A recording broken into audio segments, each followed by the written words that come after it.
en lo que tiene que ver con incidencia y prevalencia, es una incidencia bastante alta a nivel mundial, por eso nosotros la vemos y no vemos otro tipo de psicosis.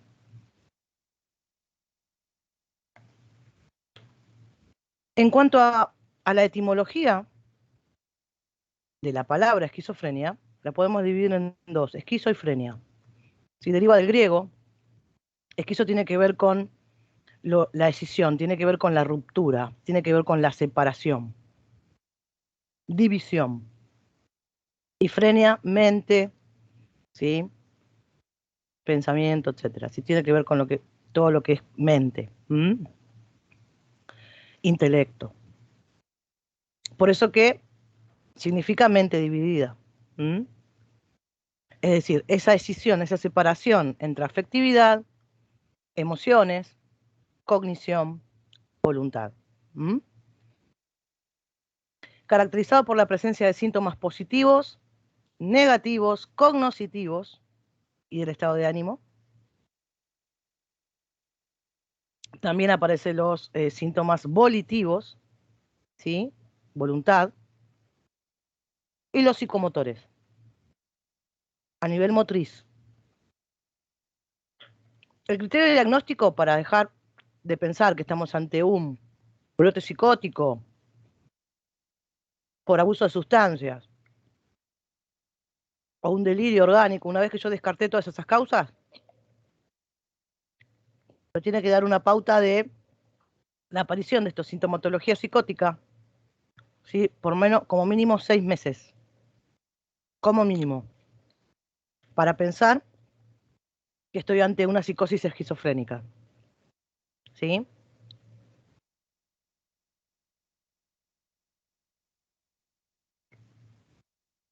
Cuando hablamos de esquizofrenia, tenemos que entender que son trastornos graves de la personalidad, como ya lo dijimos anteriormente, específicamente los del grupo A,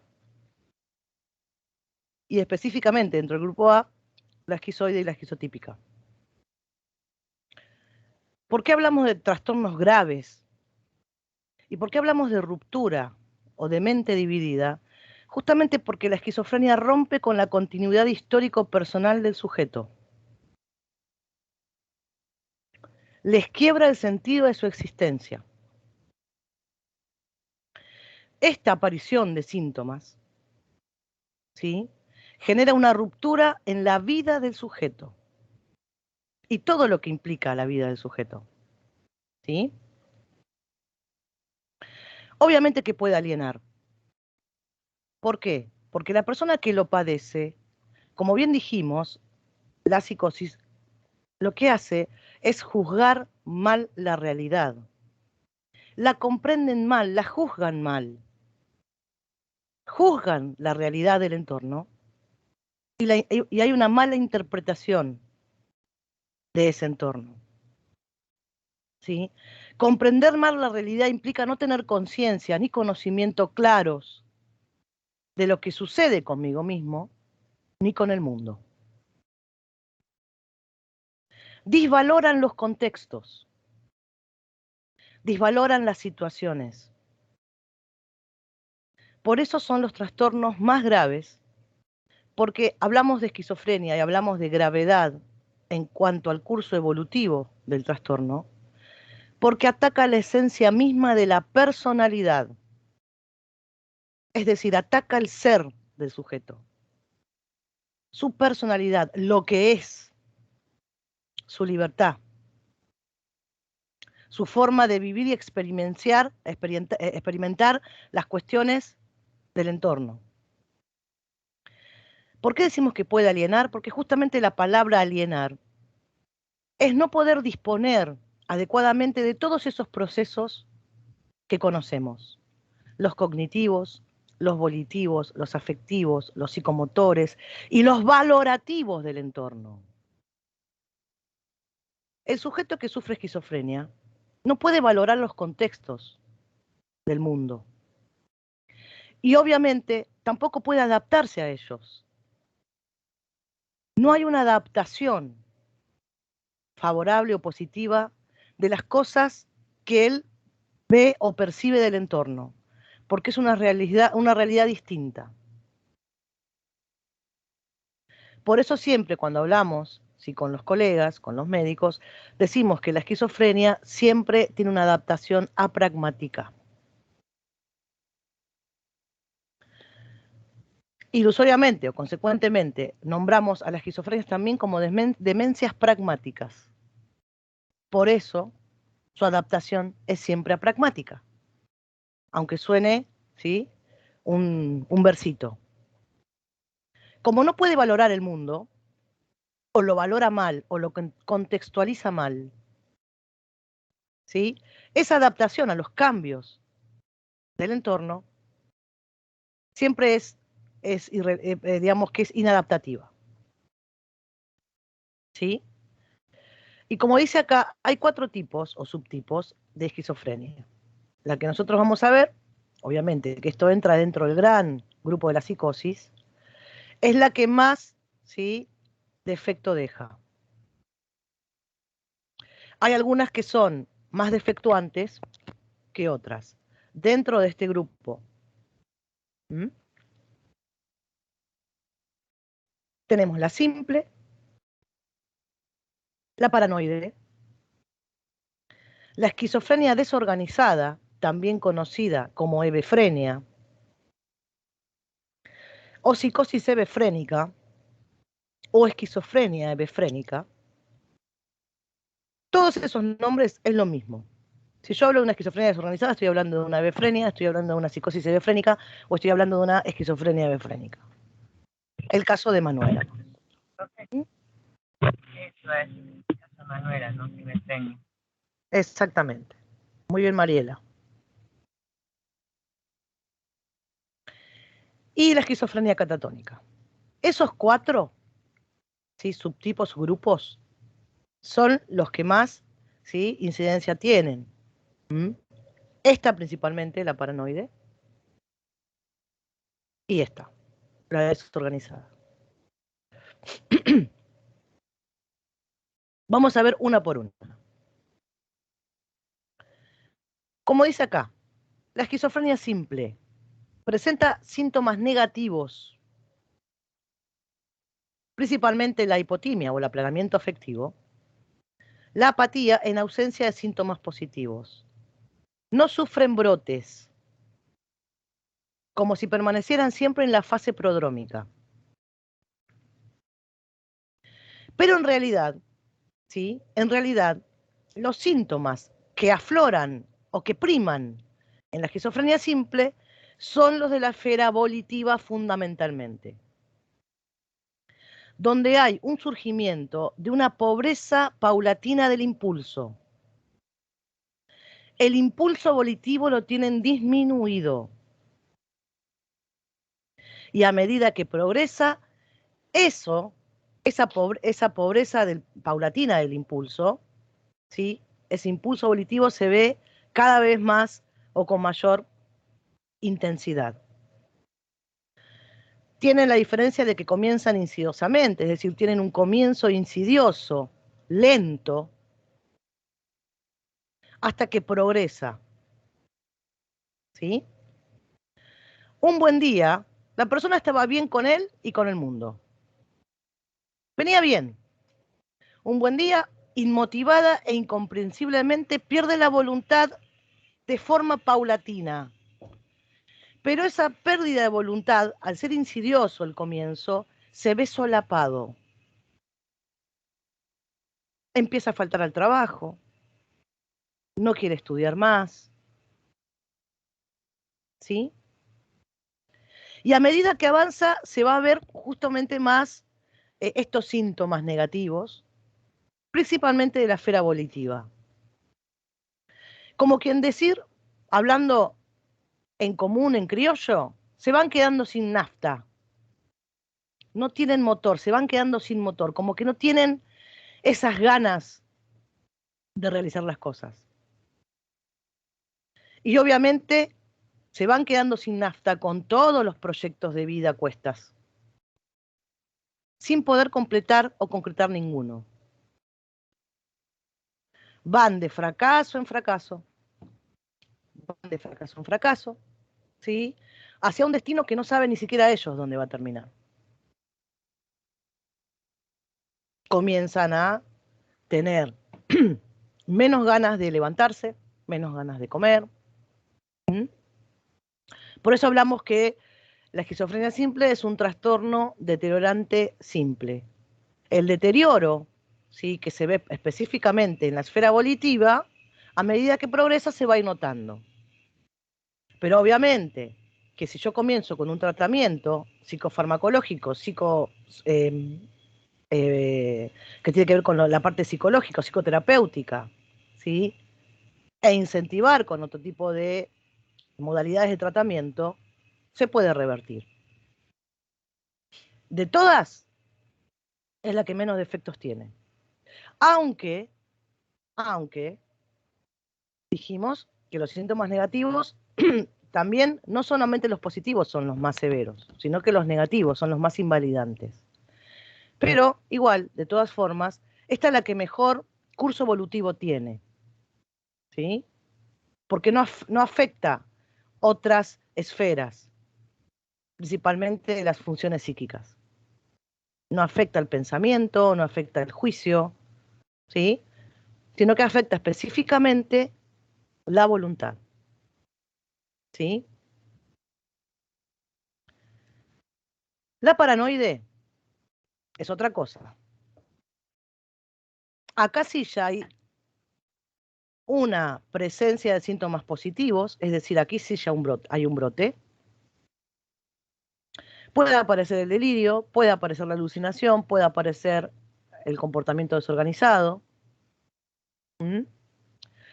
Generalmente lo que prima acá, ¿sí?, es el trastorno en el pensamiento. Es decir, lo que prima en este tipo de esquizofrenias es el delirio.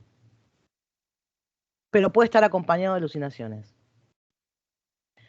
Este delirio crónico, que también tiene una desafectivización y una abulia, ¿sí?, se caracteriza justamente por ser persistentes y constantes, es decir, una vez que se instala en el psiquismo del sujeto, lo condiciona. Y generalmente son delirios pluritemáticos o polimorfos que perduran en el tiempo. Es decir, ¿este delirio es psicopatológico? Sí. ¿Es crónico? Sí. ¿Tiene cura? No. Se instala en el psiquismo del sujeto y es irreductible. ¿Va a tener menos fuerza con el correr del tiempo? Puede ser. Pero ya está instalado. Ahora podemos hacer un ejemplo de delirio, ¿sí? Como dice ahí, generalmente son mal sistematizados y tienen varios núcleos delirantes e inverosímiles. ¿Qué significa que sean sistematizados o mal sistematizados? Tiene que ver con la temática del delirio y tiene que ver con la idea delirante, ¿sí? Es decir, si es creíble o no, si perdura o no con el tiempo, si a medida que pasa el tiempo va disminuyendo en su crecimiento, ¿sí? Generalmente estos delirios, como son tan fantásticos, son poco creíbles. Entonces uno se puede dar cuenta que el paciente está delirando. ¿Mm? Lo que yo les decía, por ejemplo, el ejemplo que les di, que a mí me persiguen para robarme toda la plata del banco. Capaz que no tengo un centavo en el banco, pero a mí se me puso esa idea. Y me están persiguiendo, me están buscando. Eso, a medida que se instala en el psiquismo, sí se acrecenta, se exacerba. Puede ser pluritemático o puede ser cosas que son muy fantásticas, que son poco creíbles, que son inverosímiles, de ahí viene la palabra. ¿Mm? Y como dice ahí, predominan los síntomas positivos, es decir, el delirio primero y después las alucinaciones. Pueden estar acompañadas de alucinaciones. No se pueden observar a medida que el curso de la enfermedad evoluciona, ¿sí?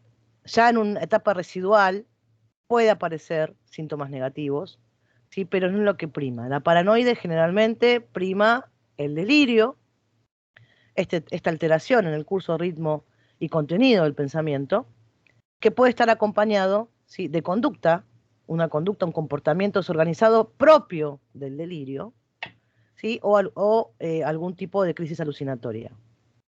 ¿Mm? Pero lo que lo caracteriza aquí es justamente la presencia del delirio. La esquizofrenia hebefrénica, la esquizofrenia desorganizada o hebefrenia o psicosis hebefrénica, ¿sí? La caracteriza principalmente que aparece en la adolescencia, en la pubertad. Tanto la simple como la paranoide puede aparecer en cualquier edad. Recordemos que dijimos en un rango de 20 a 40 años, ¿sí? Más o menos ese es el grupo etario, por lo menos en cuanto a la incidencia. Esta hebefrenia aparece en la adolescencia, cuando comienza a desarrollarse los caracteres sexuales secundarios del sujeto, del niño o de la niña. Y que muchas veces se solapan, o se ve solapado, o se ve oscurecido, porque creemos que son las conductas propias del adolescente. ¿Quién no fue adolescente? ¿Quién no ha conocido las etapas de la adolescencia? Algunos la transitan de una forma normal, común, y otras la padecen, literalmente. La padecen a esta adolescencia, ¿sí? Entonces muchas veces el niño, niña o el adolescente comienza a tener una sucesión de síntomas que dicen, bueno, pero ¿qué querés? Si es adolescente, déjalo. No lo moleste, déjalo que esté encerrado, déjalo, es adolescente, no quiere saber nada con los adultos, ¿no? Y naturalizan ciertos comportamientos que muchas veces son las alarmas previas al desarrollo de la enfermedad. Lo que pasaba con Manuela, por ejemplo. ¿Sí? ¿Me van siguiendo? Acá lo que prima es la desorganización. Es decir, que está o que incluye a lenguaje, comportamiento, conducta, ¿sí? Y obviamente el pensamiento. Aparece generalmente eh, síntomas positivos, obviamente, en el brote, ¿sí? Pero lo que más se observa de ese brote es la desorganización. Además de la pobreza del impulso, y una de las características fundamentales de la esquizofrenia son las distimias. Dis, que significa, timia, que significa busquen. Las distimias es las que se instalan rápidamente para después desencadenar el aplaneamiento efectivo. Por eso, principalmente porque comienza en la adolescencia, tiene un curso muy temprano, ¿sí? Un inicio muy temprano, más que curso, un inicio muy temprano en la aparición del trastorno, ¿sí? Y justamente porque ataca la esencia de la afectividad, esa esfera. ¿Mm? Se quedan sin afecto y sin voluntad para poder continuar ante el mundo, ¿sí? Muchas veces esto genera ideas suicidas. Hay un estudio en Estados Unidos, pero que por cuestiones del bullying y todo lo que implica ser adolescente en este siglo XXI, aumentó un promedio de casi 5 a 7% el suicidio en jóvenes, menores de 15 años. Entonces, a veces no hay que decir, bueno, déjalo, es adolescente, bueno, sí, viste. Ojo, con naturalizar ciertas conductas en donde el pibe me está mostrando, me está queriendo decir algo, con su comportamiento, principalmente, ¿no? Con su forma de ver la vida. ¿Mm?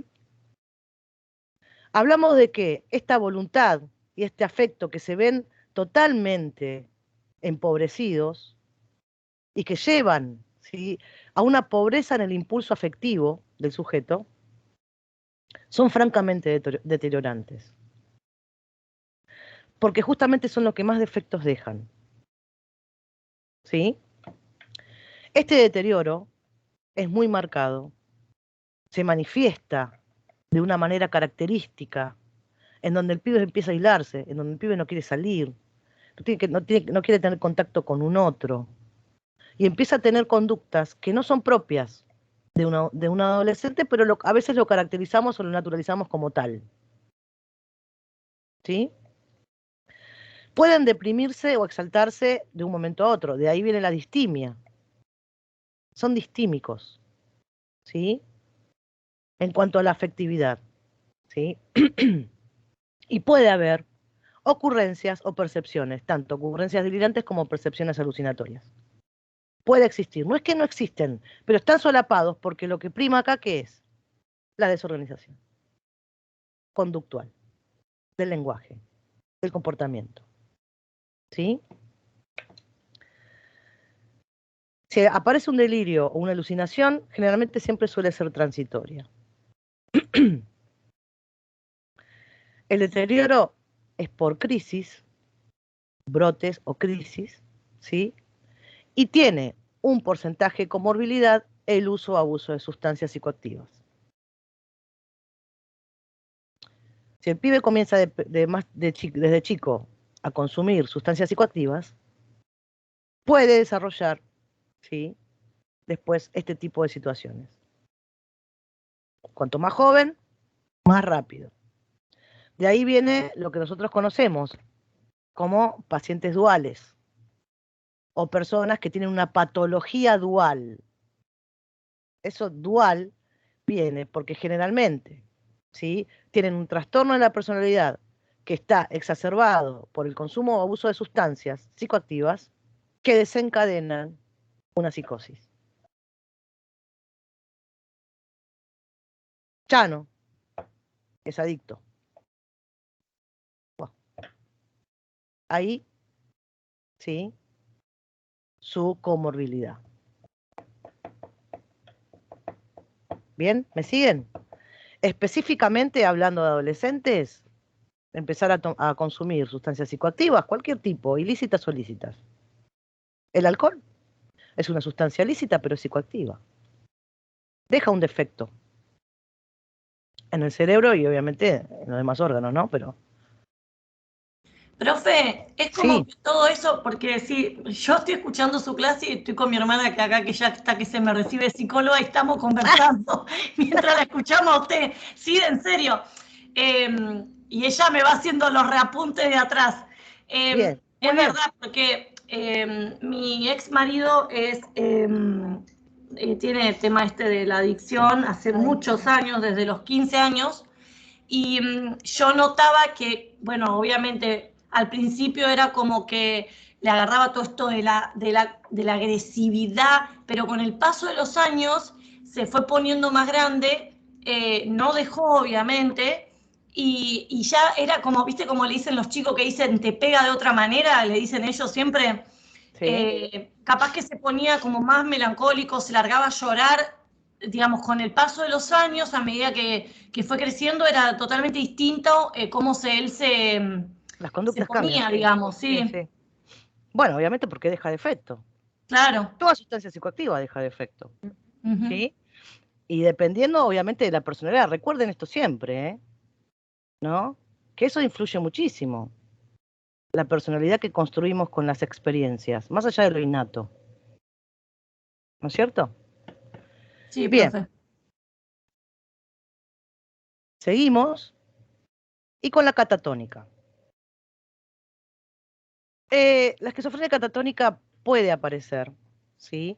O incluso puede aparecer síndromes catatónicos que están relacionados con el consumo de sustancias psicoactivas, incluso psicofármacos. ¿Mm? Pero la esquizofrenia catatónica se caracteriza principalmente por los síntomas motores. Se agrega a la pobreza grave del impulso y del afecto, trastornos graves del pensamiento y fundamentalmente trastornos crónicos de la psicomotricidad. ¿Sí? Van a predominar estos síntomas motores: inmovilidad, posturas rígidas, posturas fijas, rigidez muscular, negativismo extremo, mutismo. Recuerden siempre el mutismo selectivo, ¿sí? No es que está mudo, que no puede emitir ni oralizar palabras, sino que el mutismo siempre es selectivo. ¿Mm? Flexibilidad seria, movimientos estereotipados, movimientos coreicos. Puede aparecer la ecolalia, la ecopraxia, entre otros. ¿Sí? Este cuadro, que implica una cierta urgencia, va a depender también del tratamiento que se le dé a este tipo de pacientes, porque muchas veces ese negativismo extremo lleva a un progresivo deterioro de la calidad de vida, obviamente, y riesgo vital. La única indicación, por lo menos hasta hoy, que se da para terapia electroconvulsiva es en los síndromes catatónicos graves con pérdida severa de peso. Es en el único momento en que se indica la terapia electroconvulsiva, cuando hay una catatonía severa con grave pérdida de peso. Estamos hablando de la pérdida del 30% de peso en 2 semanas, que puede ser riesgo vital. Es ahí donde se indica la terapia electroconvulsiva, y solamente ahí. ¿Sí? No en las demás. Ya sabemos los abusos que se han cometido con este tipo de tratamientos. Pero este caso, si hay riesgo vital, porque hay mucha pérdida de peso y la catatonía no cede, se indica la TEC, la terapia electroconvulsiva. ¿Sí? Obviamente que van a depender, ¿sí?, del tipo de riesgo, pero generalmente, ¿sí?, suele ceder con la medicación, pero son presentaciones no tan conocidas, no son tan prevalentes en cuanto a la incidencia, ¿sí? Pero tienen que saber lo que existe, la esquizofrenia catatónica, en donde predomina, obviamente, aparte de lo que es la parte de lo volitivo, de la voluntad y del afecto, ¿sí?, lo que prima acá son los síntomas motores. Acá tienen un ejemplo. ¿Sí? Pueden estar horas así, horas. Cuando yo les decía del síndrome catatónico por consumo de neurolépticos, eso también requiere, ¿sí?, una atención urgente. Puede pasar. Aunque no tenga una esquizofrenia catatónica. Le puede pasar, por ejemplo, el esquizofrénico paranoide o alevefrénico. ¿Sí? Pero generalmente no es tan común, pero la presentamos porque forma parte de los subtipos, ¿sí?, de este tipo de psicosis. Vamos con el tratamiento. ¿Alguna duda hasta acá? Antes del tratamiento les voy a mostrar los videos que yo les dije que les iba a ver y presten atención, específicamente, presten atención en los personajes que se presentan aquí, de las personas que se presentan en el video, ¿sí? Y a ver si pueden detectar dónde está el delirio y pueden detectar si la persona realmente es consciente o no de la enfermedad. Les muestro estos 2 videos y después hacemos un breve debate y continuamos con los tratamientos. Espero que no se me vaya el power, siempre se me va. Bueno, muestro los videos.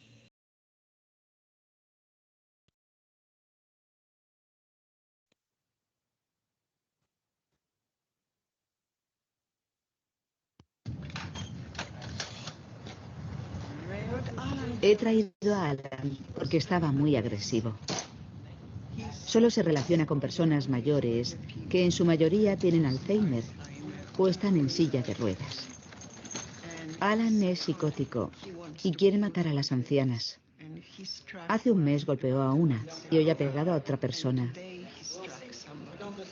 Por eso he decidido traerlo enseguida al hospital, antes de que haya más incidentes. Alan lleva viniendo aquí unos 30 años. Antes de los descubrimientos de Lehman, probablemente hubiera estado ingresado toda su vida. Hoy los médicos y el personal lo tratan como paciente externo. Necesita estar en otro ambiente, con otra medicación. y con alguien que lo cuide como es debido. ¿Ha oído voces diciéndole cosas malas? Sí. Hace 2 meses, menos un día, una voz me gritaba como si fuera un fantasma y me asusté. Era como un fantasma y pensó que podía ser el diablo. ¿El diablo? Sí. La enfermedad de Alan se vio agravada por una lesión cerebral al nacer. Su problema actual es el resultado de vivir con 8 mujeres mayores con Alzheimer. Alan, te voy a matar. Más vale que mates a alguien. Y eso me asustó. Tuvo que ser aterrador. ¿Ha oído más voces como esa en los últimos días? No. O sea, que no ha oído voces estos últimos días. No. Bien, eso está bien. Ha mencionado que ha tenido malos pensamientos, pero no lo he entendido del todo. ¿Le importa repasarlos? Malos pensamientos. Malos pensamientos, sí. Malos pensamientos de matar ancianas. Sí, de matar ancianas. Porque no me gusta su aspecto. Tengo 74 años y me preocupa qué pasará cuando yo no esté. ¿Quién cuidará de él? Ahora le doy la medicación. Sí. La medicación de la cena. Esta es la que tiene que tomar ahora. Es su pastilla. Y otra al acostarme. No hace falta. No era tanto una cuestión de medicación como de tratar de encontrarle un lugar mejor para vivir. Hicimos algunos ajustes menores a la medicación, pero cuando se dan problemas de tipo psicosocial, la medicación no puede resolverlos. Muy bien, gracias. Hay otro asunto que nos preocupa. En el pasado has intentado estrangularte y también cortarte el cuello. Sí. El motivo de que te ingresaran aquí en principio fue que las cosas no habían ido bien en casa. Sí. Empezaste a fumar marihuana. Sí, pero... Y tu madre llegó a sentir miedo. Yo entonces no te vi, pero estabas cada vez más nervioso. Yo también he tenido miedo de mi madre. No era solo yo. Bien, ella me contó eso. No es... Me gritaba todos los días. Todos los días. A lo mejor estaba tumbado en el sofá, muy cansado. Me pasaba casi todo el día tumbado en el sofá. Sí. Por todo el estrés de lo que me había pasado y por toda la medicación. 20 medicaciones diferentes en 2 años. Estaba tumbado en el sofá y cuando iba a echar la ceniza al cenicero, siempre se caía por fuera. Y ella entraba y empezaba a gritarme y amenazarme con que iba a mandarme aquí otra vez. Todo por unas cenizas en la mesa. Para mí era muy duro. No quiero vivir con ella. Bien. Me da igual que le preocupe que rompa todas sus cosas. La rompí y me mandaron al hospital durante no más de 3 meses. Eso era lo que decía la orden judicial. Cuando pasaron los 3 meses volvieron a llevarme ante el juez. Pensé que me quedaría aquí encerrado para siempre y quería suicidarme. No quería tener que seguir tomando la medicación. No, claro. Ese era otro tema que quería... Y con los pacientes tampoco. Esos pacientes dan mucho miedo, en serio.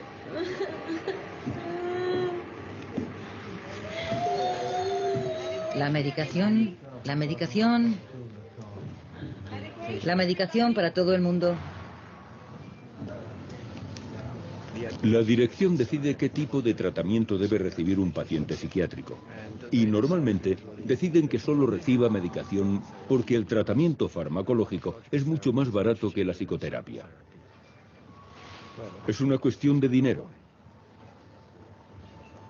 Yo, personalmente, creo que lo que un buen psiquiatra querría para sí mismo es psicoterapia junto con el tratamiento farmacológico. Y por lo tanto, es lo que yo quiero para mis pacientes.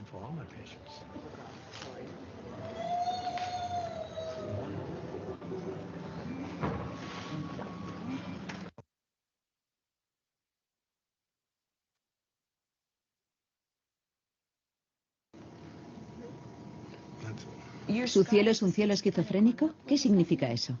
Si quiero relacionarme con una chica, tiene que ser una esquizofrénica igual que yo. Entiendo. Soy un esquizofrénico muy organizado. ¿Por qué se etiqueta así? ¿Por qué se llama esquizofrénico? También es un hombre. Puede decir que es un hombre organizado. No. ¿Por qué dice organizado? Soy organizado y un esquizofrénico. O sea que siempre es parte de su realidad. Por supuesto, por supuesto. Tienes que vivir con ello. Casi como un alcohólico. Moriré con esa realidad. Sí.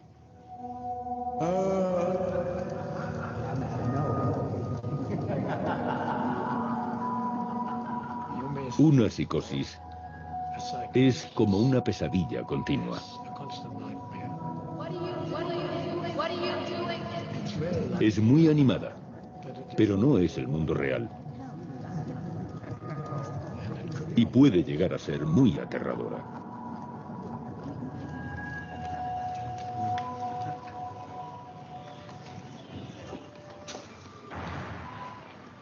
La medicación no siempre funciona con todo el mundo. Puede ser una búsqueda larga y frustrante de la combinación adecuada de fármacos. Tú coges el otro, como este. Sí, vale. ¿Vale? Como ese. Tengo una enfermedad, esquizofrenia. A mucha gente se le diagnostica de esquizofrenia. Yo aquí no tengo la sensación de mejorar. Tengo que estar solo, viviendo por mi cuenta y procurar relajarme, dejar descansar al cerebro de todo lo que ha pasado. Vale. ¿Es la hora de fumar? Estoy impaciente por empezar mi vida, vender mis obras artísticas y sentirme otra vez como un hombre. No sentirme degradado por la sociedad, como me siento viviendo con algunas de las personas que viven aquí. Tengo que poner un poco de distancia entre este sitio y yo, y así creo que podré superar mis problemas solo.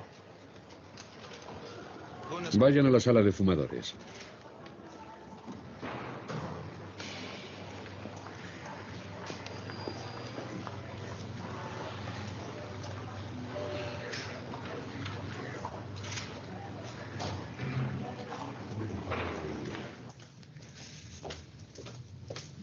Hola, señor Hood. Hola, doctor Bloom, ¿cómo está? Bien, siéntese.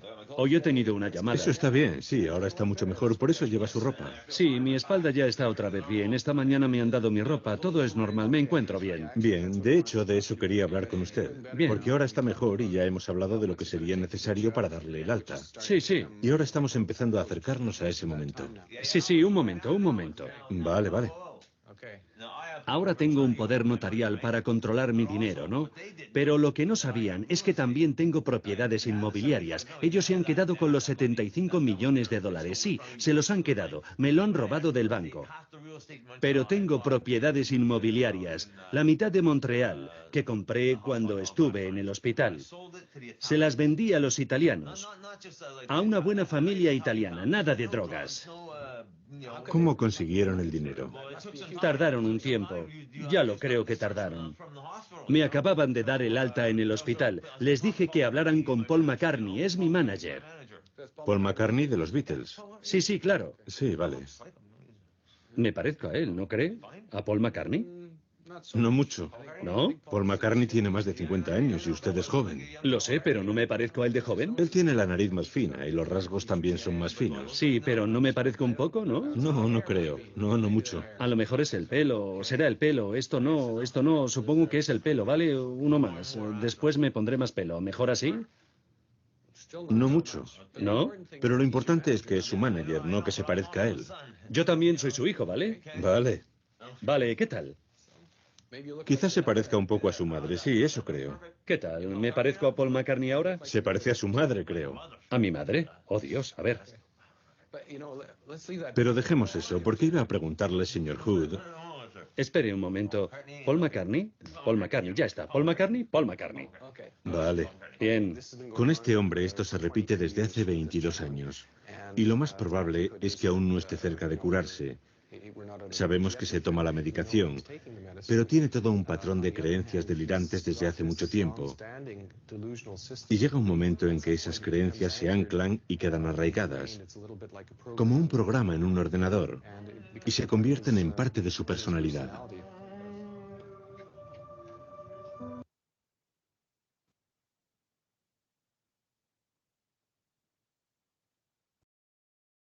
Bueno, ahora sí. Bueno, ¿dónde pudieron ver el delirio? En el último, por específico. En el último caso a full, profe. Tal cual. Muy bien. Bueno. Voy a ver si puedo cargar de nuevo el... Bueno, cuéntenme qué les parece. Por ejemplo, el primer caso. Vivir con 7 ancianas con Alzheimer. ¿Les parece que es una vida normal? No. Bueno, ven como todo influye, ¿no es cierto? Igual, profe, también ese hacía referencia a que había tenido como un accidente o algo así de chiquito. Va, no sé, Claro. lo que decía. Digamos que también le influyó, pobre. Tal cual. Tal cual. Y después con respecto al rubiecito. Ese, profe, era por el consumo de sustancias, que también había como desarrollado. No, en realidad lo que le cuenta al médico es que, bueno, me enteré que estuviste fumando marihuana, le dice, no, pero no sabemos si consume o no sustancias. Ah, ok, Pero entendí. en realidad, ¿qué dice él del mismo? ¿Quiere estar internado? Sí, él prefiere estar ahí antes que vivir con la madre, me parece que dijo. Creo que yo que quería estar solo para liberar su mente de los pensamientos, que le hacía mal estar internado. Le hacía mal también ver a otros pacientes. Tiene que ver con esto, ¿no? Claro, esos pacientes dan miedo, decía, ¿no? O sea, él está consciente de lo que pasa a su alrededor, ¿no? Pero bueno, a lo que voy es que muchas veces hay situaciones que nos hacen pensar al equipo cómo podemos solucionarlo. Por ejemplo, el caso del señor del Paul McCartney, ¿no? Él específicamente. Hace 22 años que la medicación no logra revertir ese cuadro delirante que se ha enquistado. De ahí viene el delirio psicopatológico, irreductible, que forma parte de la vida del sujeto, ¿sí? Entonces tiene que ver con estas cuestiones, que a veces, ¿no?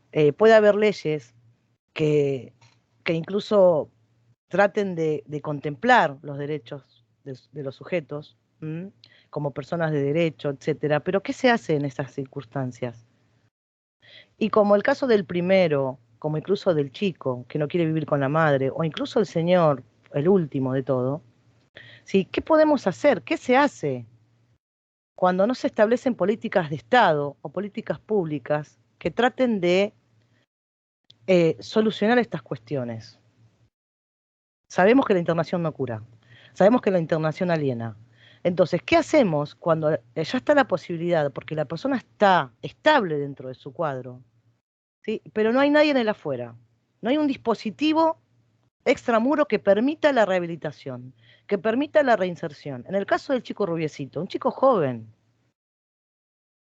que tranquilamente podría trabajar, estudiar, incluso él lo necesita, porque él dice, yo necesito hacer mis cosas, vender mis cuadros, solventarme económicamente, irme de mi casa, ¿no? Entonces tiene que ver con estas cuestiones.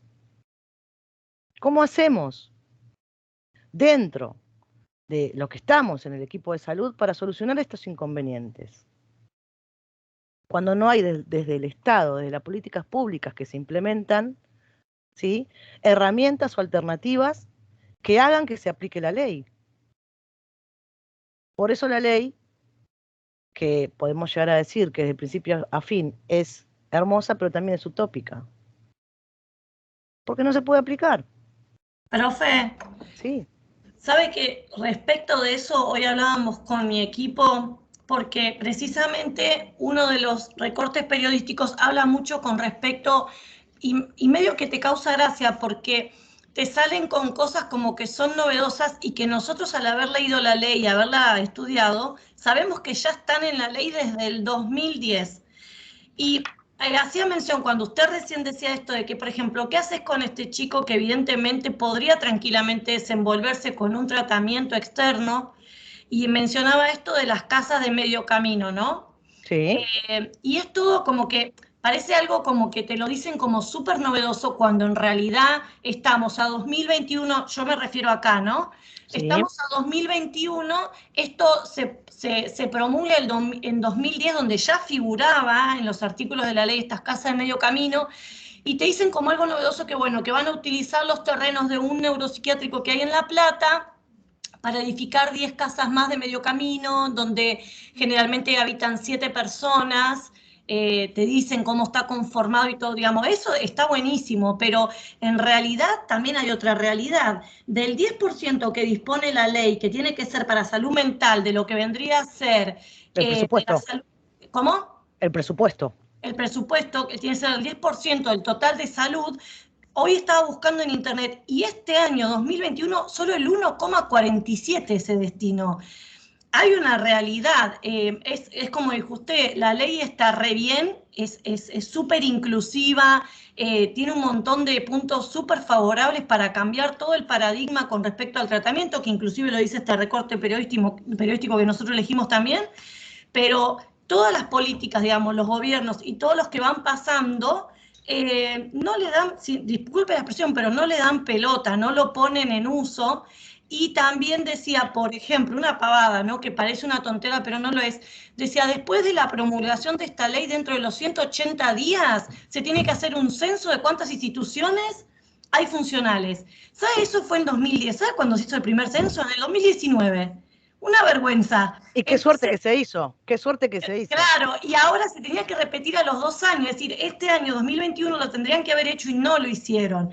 Y es gracioso porque este recorte que pusimos salió en julio del 2021. Quiere decir que están hablando de reforma de todo, pero no hacen caso a lo que se dice en los artículos de la ley. Así que la verdad que sí, está para hacer pinta, pero en realidad no le llevan el apunte. Claro, no sé si en realidad no le llevan el apunte, sino que en realidad no se aplican políticas públicas. Bueno, a eso me refería. Políticas públicas que realmente puedan, ¿no? Aplicarla. Sí. Que puedan hacer efectiva la aplicación, ¿no? De la ley. Entonces, esas son las cuestiones que también, ¿no? La normativa está vigente, la normativa está perfecta, pero de ahí a que realmente se pueda aplicar, ¿no? Y de ahí a que realmente se puedan pensar una reapertura, no un cierre, pero por lo menos una reapertura. ¿Sí? Como yo les decía, les contaba, generalmente lo que estamos tratando de hacer es darle otra, por decir así, temática al Hospital Moyano. El Hospital Moyano ahora es para la comunidad, está abierta a la comunidad. Hay ginecólogas, hay clínicos, hay dermatólogos, hay todas las especialidades habidas y por haber existe, pero nadie viene. Porque está el sesgo, porque está el prejuicio, porque está esta estructura social que se ha generado, ¿sí? En el imaginario social de la gente. La locura tiene que estar apartada. Siglo XXI. Tiene que pasar situaciones extremas y que se viralicen. Por ejemplo, el caso de Chano, para que se hable de la salud mental. Nadie habla de la salud mental. Nadie. ¿No? Entonces, estas cuestiones son también las que nos hacen como, digamos, yo lo que siempre digo, cada sociedad construye sus propios monstruos, ¿no? Y es eso lo que nos hace también, cada sociedad construye sus propios héroes. Tiene que ver con esto, ¿no? Somos parte de esa construcción social, somos parte de ese imaginario. Pero ¿qué pasa a la hora de aplicar algo que es tan bueno y que no se puede? Desde el Estado, negativa. Desde la sociedad, negativa. Entonces, estas cuestiones son también lo que nos tiene que hacer ruido. ¿Qué nos pasa, ¿no? Como sociedad, que seguimos pensando de la misma manera como hace, no sé, siglo XIX, siglo XVII, qué sé yo, no sé. O sea, tiene que ver con esto, ¿no? Tiene que ver con visibilizar, ¿no? Y dejar de naturalizar cosas que no tienen que ser así.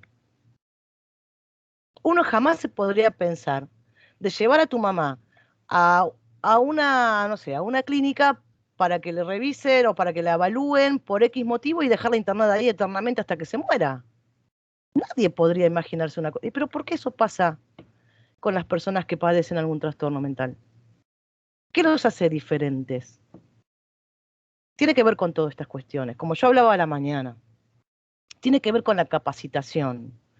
Tiene que ver con la ideologización, tiene que ver con también las carreras que se brindan.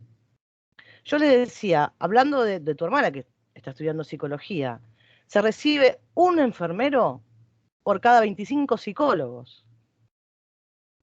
Entonces, ¿qué hacemos en un servicio de 54 pacientes cuando hay 6 enfermeros nada más? Eso no pasa en otro hospital, eso pasa en el psiquiátrico. Imagínense tener 54 pacientes bajo su cuidado. No pasa en otro lado.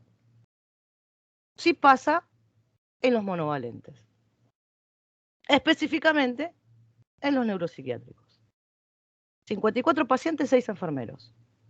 2 a la tarde, 2 en el turno vespertino y 2 a la noche. 54 pacientes.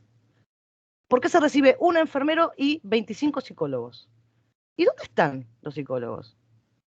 En nuestro servicio son 52 pacientes, 6 enfermeros a la mañana, 2 médicos y un psicólogo. ¿Dónde están los que se reciben? Tiene que ver con esto también. Tiene que ver con pensar y replantearse, ¿sí?, las posibilidades que brindan también. ¿Cómo puede ser que una persona gane más, ¿sí?, sin desprestigiar ningún tipo de profesión ni trabajo? Pero un enfermero, para poder vivir, tiene que tener mínimo 2 trabajos, o 3. Un médico lo mismo, ¿no? ¿Por qué el psicólogo prefiere dar psicoterapia individual o personal o privada que trabajar en un hospital? Y por la paga, por la remuneración. Entonces, todas estas cuestiones también tienen que ver. La falta de capacitación del personal. Personal desde la parte de salud hasta la parte policial. ¿Cómo puede ser que un policía no sepa cómo abordar un sujeto? ¿Cómo puede ser que un enfermero no sepa qué hacer ante una crisis psicótica? Falta de capacitación, ¿sí? Falta de recursos, tanto edilicios como humanos. Falta de remuneración. Todas estas cuestiones hacen que nos pensemos y nos planteemos también, ¿no?, como sociedad. Y el Estado lo construimos nosotros, porque somos nosotros los que votamos. Entonces, todas estas cuestiones también tienen que ver, no solamente, ¿no?, en pensar que la ley está muy linda, perfecta, pero ¿qué pasa que no se puede implementar? ¿Cuáles son las tensiones que genera que no se puedan implementar ciertas cosas? ¿No? Se los dejo a su criterio, como dice Jelinek. Pero bueno, replantéense todas estas cosas también, ¿no? Porque como siempre digo, nos interpela. La salud mental nos interpela. Es algo que nos hace a todos iguales. Nadie está exento a padecer algún trastorno. ¿Sí? Entonces, esas son las cuestiones. ¿Por qué no empezamos a hablar de salud mental? ¿Por qué no se habla de salud mental en las escuelas? ¿Por qué no se habla de salud mental en los adolescentes? ¿Qué pasa con esas cuestiones? Bien. Vamos con ¿alguien más quiere comentar algo, así como la compañera? Bien. Muy cierto lo que dijo acá el compañero en el chat. Es así. Bien. Tratamiento psicofarmacológico. Vieron que nosotros vimos diferentes tipos de trastornos y en cada grupo le decíamos diciendo la medicación que generalmente solía, ¿sí?, utilizarse o aplicarse en este tipo de tratamientos, ¿sí? Obviamente que hablamos de psicosis y obviamente el grupo, ¿sí?, se llama el gran grupo de los antipsicóticos o neurolépticos. Es lo mismo. Antipsicóticos o neurolépticos es exactamente lo mismo, ¿sí? Y tiene 2 características principales. Tenemos los antipsicóticos atípicos y los típicos. En realidad tendríamos que haberlo puesto al revés. Yo tendría que haber puesto primero este, ¿sí?, y después este. ¿Por qué? Porque los antipsicóticos típicos son los de primera generación. Si ustedes recuerdan el texto que nosotros le dimos de Historia de la Locura, hablaba de 3 revoluciones, que eso era una pregunta de examen.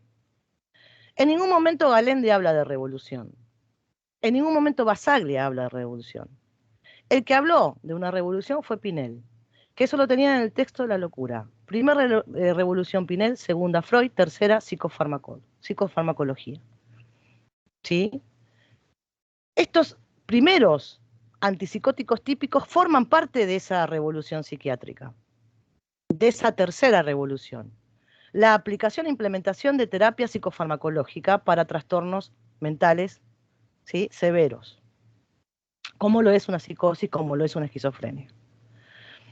Antipsicóticos típicos son los primeros, los de primera generación. Década del 60, 50, 60, comienzan, ¿sí?, a fabricarse este tipo de medicación.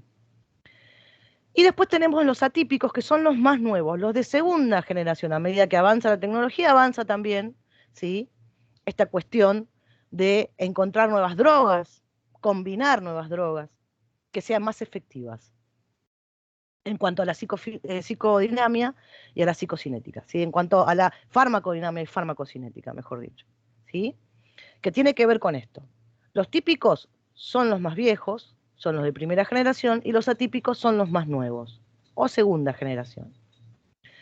Ambos, perdón, ambos lo que tratan de hacer es disminuir la sintomatología psicótica, es decir, tratan de disminuir los síntomas positivos,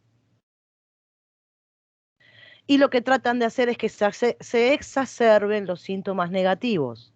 Como ya les dije anteriormente, los negativos son los más invalidantes, los más incapacitantes, lo que más provoca un deterioro de la calidad de vida del sujeto.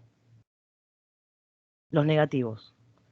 ¿Yo para qué voy a dar un tratamiento antipsicótico? Sí, para tratar de revertir la alucinación, el delirio, el comportamiento desorganizado. Perfecto, pero lo que quiero tratar de evitar también es que afloren los negativos, que son los más invalidantes y que condicionan la calidad de vida del sujeto.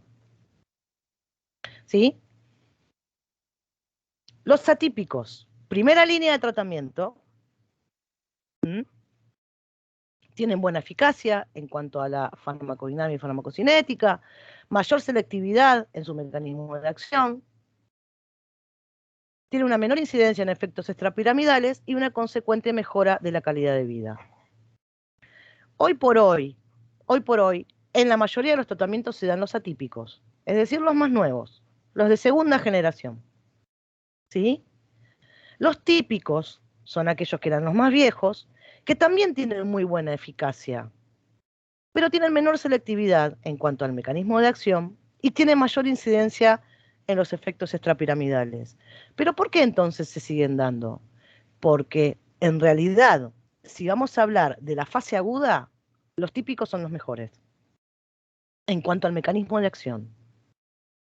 E incluso la presentación, ¿sí?, también pasa más en los típicos que en los atípicos.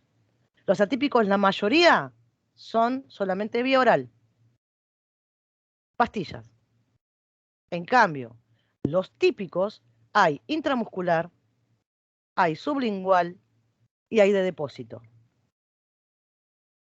Intramuscular de depósito. ¿Saben lo que significa la medicación de depósito? ¿No es que tiene una acción prolongada? No, profe. Perfecto, exactamente. No, perfecto. Como dijo la compañera, es esa medicación que se aplica una sola vez al mes, ¿sí?, y que tiene una absorción prolongada durante el mes. Si ustedes tienen el sistema anticonceptivo, vieron que hay muchos. Bueno, hay uno que es una inyección intramuscular, o que se aplica cada 3 meses o cada mes, o todos los meses. Bueno, esa es una medicación de depósito. Tiene una absorción lenta, ¿sí?, y se aplica una sola vez al mes. Eso, por ejemplo, lo tienen los típicos. Los atípicos no. A pesar de ser nuevos. ¿Sí? Por eso se usa todavía, se siguen utilizando los típicos. Y porque su mecanismo de acción es mucho más rápido. Justamente por la presentación. En una crisis psicótica, no estoy hablando de brote, en una crisis psicótica, ¿sí?, es muy factible que apliquen un típico, más que un atípico. ¿Por qué? Porque tiene medicación intramuscular, porque tiene sublingual. Porque se puede abordar más fácilmente y con mayor rapidez, ¿sí?, la disminución de los síntomas. Por eso se sigue usando. Bien. Vamos con los de mayor utilización en cuanto a los fármacos, ¿sí?, a estos neurolépticos, si hablamos de los atípicos. Es decir, recuerden, atípicos, cuando está la A es que son los más nuevos, cuando está los típicos solos son los más viejos, ¿sí? De primera línea es la risperidona,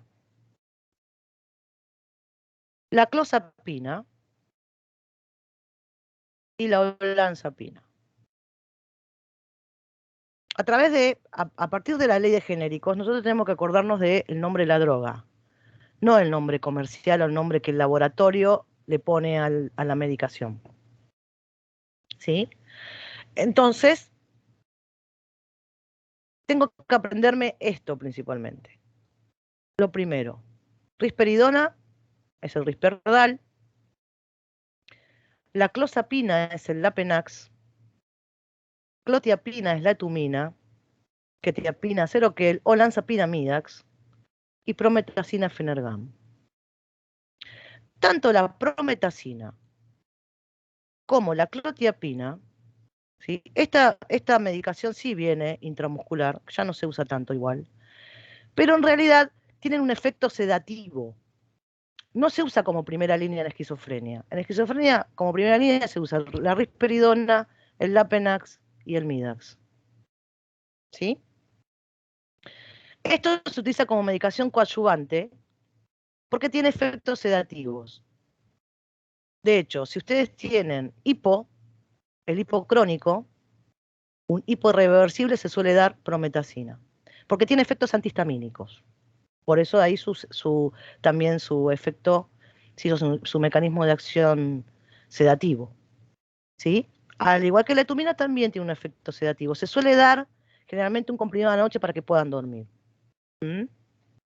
Pero no es el tratamiento base para las esquizofrenias. Y después tenemos los típicos.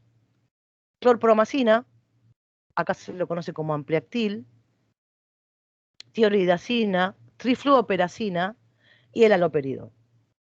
Ustedes seguro que el haloperidol ya lo habrán escuchado nombrar, o halopidol, que es el nombre comercial, ¿sí? Y muchas veces la clorpromacina se los escucha, seguro que si vieron películas lo pueden escuchar, es del toracine. El toracine, ¿sí? Es la clorpromacina o el ampliactil. El que se sigue utilizando hoy en tratamientos es el haloperidol. El de depósito, ¿sí? Y en el caso de crisis reagudizadas, intramuscular. También se da vía oral, ¿eh? Se sigue utilizando. Y de estos tres, el que ya no se usa más es el de acá arriba, pero el ampliactil fue el primero, lo que revolucionó, ¿sí? Es uno de los primeros en cuanto a aparición para el tratamiento de psicosis, el ampliactil. Bien. ¿Alguna duda hasta acá? Entonces, siempre primera línea, sabemos que son todos estos, pero los que más se utilizan es la risperidona, la clozapina y la olanzapina, ¿sí? La mayoría son todos medicación vía oral, salvo la prometacina que viene intramuscular, que ya prácticamente está también perimido, porque ya no se utiliza, y el haloperidol, de los típicos, ¿sí? Y ahora vamos con los efectos. No sé si alguien quiere decir algo, mientras reviso el chat. ¿Dudas hasta acá? No, profe. Bien. Entonces, ¿se acuerdan que cuando habíamos visto... Sí, Mariela, no te escuché nada. Digo, no, que recién retomé la clase porque estoy sin agua y justo vino el muchacho que llegó al trabajo a mirarme el tanque y me perdí ahí. Después los videos, volví recién. Me perdí el resto, pero igual después lo escucho en el team. Sí, igual está grabada la clase, así que la podés volver a rever, ¿sí? Bueno, de nada. Vamos entonces con los efectos extrapiramidales. ¿Se acuerdan que habíamos dicho que tienen igual buena efectividad, que tienen un mecanismo de acción un poco más rápido, algunos otros un poco más lento? Cuestión. Los efectos extrapiramidales son los efectos adversos que nosotros conocemos, ¿sí? Que a veces leemos en el protocolo, ¿sí? De la medicación. Son los efectos adversos. En el prospecto, no me salió la palabra, ahí está. Estos efectos extrapiramidales aparecen con el consumo crónico o en el tratamiento crónico de neurolépticos. Cualquiera sea, típicos o atípicos. Los atípicos, los nuevos, dijimos que tienen menos efectos extrapiramidales, pero eso no implica que no lo tengan. Y los típicos sí tienen más, ¿sí? Y como ustedes pueden ver acá, estos efectos extrapiramidales o estos efectos adversos que aparecen de forma tardía, como lo dice acá, tardíamente, con el consumo, es decir, con el tratamiento crónico de neurolépticos, el paciente puede tener este síndrome extrapiramidal, ¿sí? Esta aparición de sintomatología que es desencadenante por el tratamiento con neurolépticos. Hay efectos, como usted viene, a nivel de la acetilcolina, a nivel de la adrenalina, a nivel de la noradrenalina, a nivel de la dopamina, ¿sí?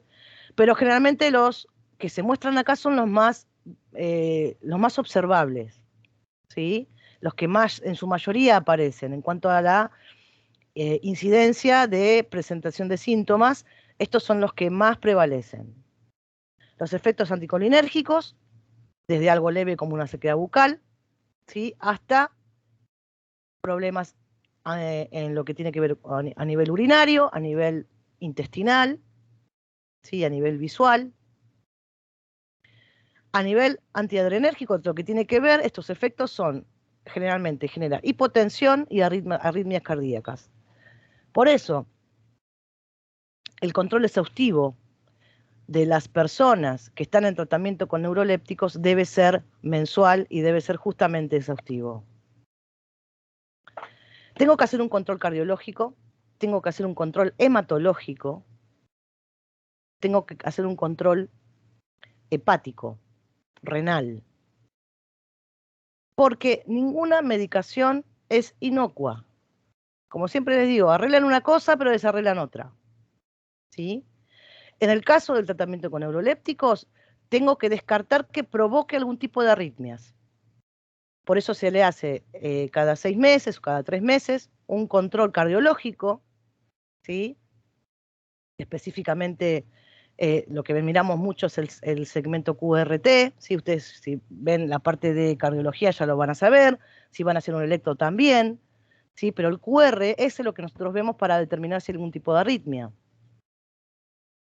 ¿sí? El enfermero debe saber, porque es el enfermero el que lleva al paciente a hacer la interconsulta, ¿sí?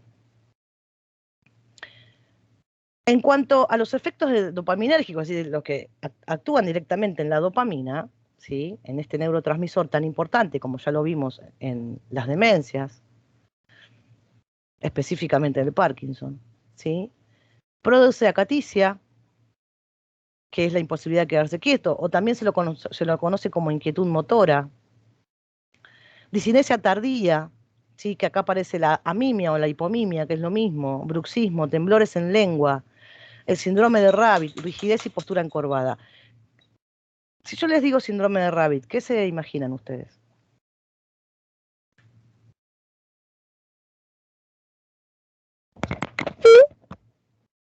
¿Hola? ¿Están ahí? ¿Están dormidos? ¿Qué es Rabbit? ¿Qué significa Rabbit en inglés? Conejo. Conejo. Exactamente, conejo. El síndrome, vieron que el conejo hace unos movimientos muy extraños con la boca. ¿No que esto así? ¿No? Beso de conejito. Si alguna vez le dieron a sus parejas el beso de conejito, ese es el síndrome de Rabbit. ¿Temblor de labios, profe? No es temblor del labio, es realizar gesticulación con los labios, pero es involuntario, ¿eh? Es totalmente involuntario. Si yo te quiero dar un besito de conejo, tengo que poner los labios así y yo te doy un besito de conejito. Pero en realidad, esta postura que tienen los labios es justamente involuntario, ¿sí? Están todo el tiempo, ¿no? Más bien, con la boca, ¿no? Ese es el síndrome de Rabbit, que se puede observar, totalmente objetivable, ¿sí? Y el parkinsonismo, ¿se acuerdan cuando vimos Parkinson? Yo les dije, tiene ciertas características cuando hablamos de medicación neuroléptica, no sé si ustedes recuerdan aquella clase que yo les di. ¿Por qué se le pone parkinsonismo? Porque tiene características parecidas al Parkinson, que son los temblores distales y la bradicinesia. Y lo que se agrega aquí son las crisis oculógiras. Es decir, a nivel del nervio óptico se produce, ¿sí?, una elevación, ¿sí?, de los ojos hacia arriba involuntario. Y el paciente eleva hacia arriba o hacia abajo, ¿sí?, pero obviamente que no lo hace él, sino que todos esos son efectos adversos de la medicación, estos efectos extrapiramidales. De ahí la adecuación del tratamiento, como bien lo decía el video. Muchas veces puede ser frustrante, porque cuando aparecen estos síntomas tenemos que empezar a ver qué medicación podemos dar para evitar la aparición o la exacerbación de estos síntomas extrapiramidales, que también invalidan, que también incapacitan y que también dificultan o deterioran la calidad de vida del sujeto. ¿Sí? Entonces, efectos extrapiramidales, los efectos adversos de la medicación antipsicótica. Aparición tardía, consumo crónico, tratamiento crónico. Distinto es el síndrome neuroléptico maligno. ¿Sí? La diferencia entre uno y otro, uno es agudo y el otro es crónico. El síndrome extrapiramidal es crónico. El síndrome neuroléptico maligno es agudo. ¿Sí? Grave y potencialmente mortal, como lo dice ahí. A las horas de haber administrado algún tipo de antipsicótico, cualquiera sea, el paciente empieza con esta catarata, ¿sí?, de síntomas adrenérgicos. ¿Sí? Empieza con hipertermia, fundamental. Empieza con hipertensión, taquicardia, taquipnea, diaforesis, temblores, rigidez y obviamente el consecuente alteración del nivel de conciencia. Si yo no me doy cuenta de esto y no actúo rápido, el paciente entra en shock neurogénico y se muere. ¿Sí? Esto que pasa y en la parte aguda. Por eso, cuando me ingresa una persona con un brote psicótico en la guardia y yo no sé su historia, no sé sus antecedentes, jamás se da un neuroléptico, porque le puedo provocar esto. Lo que se da para disminuir, ¿sí?, esa excitabilidad, si viene con excitación psicomotriz, por ejemplo, un lorazepam, una benzodiazepina. ¿Sí? Entonces, síndrome neuroléptico maligno es cuando yo doy por primera vez un neuroléptico y la persona a la hora comienza con estos síntomas. ¿Qué se hace? Se actúa rápidamente, colocación de venoclisis, sonda vesical, sonda nasogástrica, ¿sí? Y comenzamos, obviamente se suspende toda medicación y tratamos de estabilizar al sujeto, ¿sí? La importancia de conocer estos efectos, la importancia de saber qué estoy administrando. Le puedo provocar la muerte al sujeto. ¿No hay ningún antagonista para esta droga que se pueda administrar en estos casos? No. Supónganse que ustedes son alérgicos a la penicilina y yo me olvidé de contar y ustedes me aplican penicilina, obviamente, ¿qué va a pasar ahí?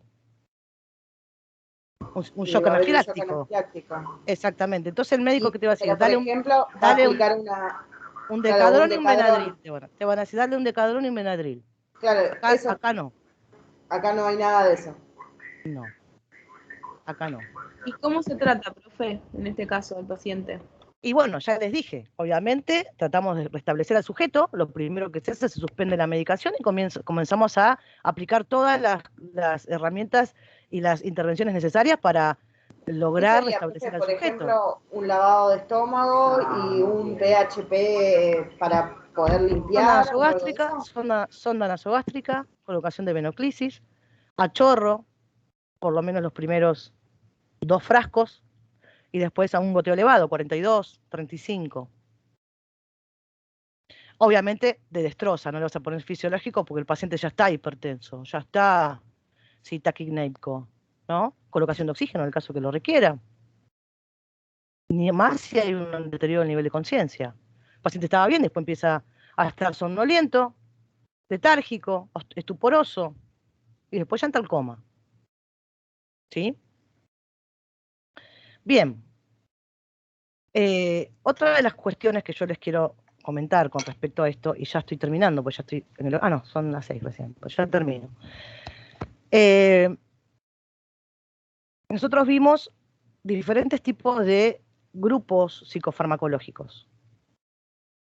vieron que, por ejemplo, en los trastornos psicóticos se podía llegar a dar un antipsicótico.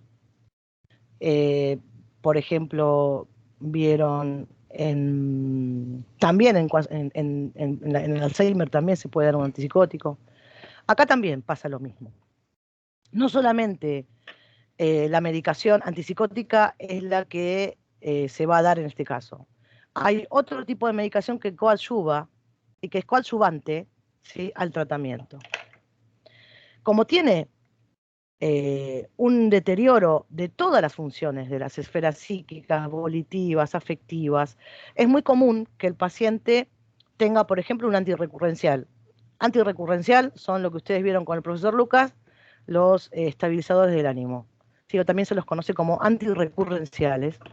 ¿Sí? Es decir, se puede dar un estabilizador del ánimo. Este paciente puede tener, por ejemplo, Valcote, divalproato de sodio. Puede llegar a tener, incluso, si la sintomatología positiva está muy, muy presente, ¿sí?, eso puede alterarlo, lo puede poner nervioso. Entonces, ¿qué se va a dar? Un ansiolítico, una benzodiazepina. Si empieza con estas crisis oculógiras producto de la medicación, ¿y qué se va a dar? Un antiparkinsoniano, que yo lo nombré, que específicamente en este caso es el trihexifenidilo y el biperideno. Entonces no es solamente la medicación antipsicótica la que va a recibir este sujeto. Como decía el chico rubiecito del video, tomar 20 medicaciones diarias, eso me desespera. ¿Y por qué sí? Porque puede llegar a tomar 20 pastillas por día, dependiendo de los miligramos que se quiera dar y dependiendo de la cantidad de medicación que tenga. Y todo implica un control exhaustivo, ¿sí?, a nivel fisiológico del sujeto. Por ejemplo, el Lapenax, este de acá, la clozapina, produce leucopancitopenia. Leucopenia secundaria y después pancitopenia. Toda la serie blanca se ve afectada. ¿Cuál es el valor normal segundo año de enfermería de los leucocitos? No es la serie blanca, no voy a pedir neutrófilo ni basófilo. Lo que quiero es específicamente leucocitos. ¿Cuánto es el valor normal? Chan, chan, chan, chan, chan, chan, chan, chan, ¿De 4.000 a 10.000? De 5.000 a 10.000, de 4.000 a 8.000, dependiendo del texto que utilizaron. Ese es el valor normal. Si yo tengo un paciente que recibe 300 miligramos día, o hasta incluso 900 miligramos día, o 500 miligramos día, ¿sí?, el Apenax viene de 100 miligramos. Puede llegar a tomar 9 pastillas por día este sujeto. Y yo no le hago un control exhaustivo mensual de la serie blanca, específicamente obviamente de los leucocitos, ¿sí?, lo puedo poner, o sea, se puede generar una neutropenia, una pancitopenia, con todo el riesgo que conlleva. Entonces, si el paciente tiene 2.600 blancos, bajo ningún punto de vista se le puede dar clozapina. Porque lo que hace es disminuir la serie blanca. Por ejemplo, el divalproato de sodio, no sé si se los dijo el profesor cuando les dio trastorno de estado de ánimo. Hemos tenido pacientes con cirrosis hepática porque es hepatotóxica y nefrotóxica esa medicación. Tenés que tener un control de la función renal y hepática, porque es hepatotóxica, al igual que el litio, por ejemplo. La risperidona, no tan solo a nivel hematológico, no tan solo a nivel cardiológico hay que tener un control, también a nivel de todos los órganos, a nivel hormonal. La risperidona produce amenorrea y galactorrea en la mujer y ginecomastia en el hombre. Si estamos hablando de una persona joven, todo lo que conlleva, ¿sí?, no poder menstruar todos los meses, por ejemplo, todos los riesgos. No hay medicación inocua. No hay medicación que no deje secuelas. Por eso el control. Por eso yo debo saber ¿Qué puedo esperar al administrar este tratamiento? Debo conocer las cuestiones. Debo saber todo, por eso vemos holísticamente al sujeto. ¿Sí? Y ni hablar de medicación que tiene un mecanismo de acción directa a nivel del sistema nervioso, a nivel neurotransmisores. Bien. Terminé. ¿Dudas?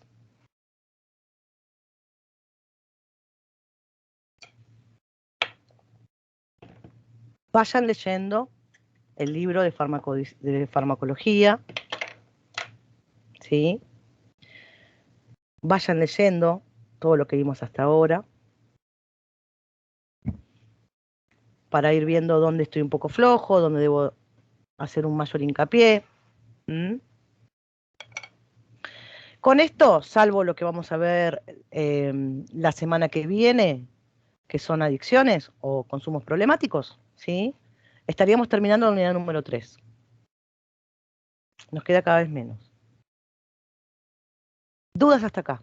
Los escucho. Profe, ¿el segundo parcial al final van a ser las unidades 3 y 4 o todo?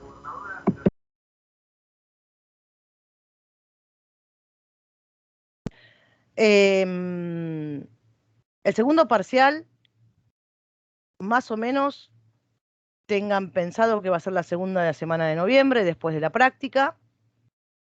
Esperen que ya voy a dejar de grabar.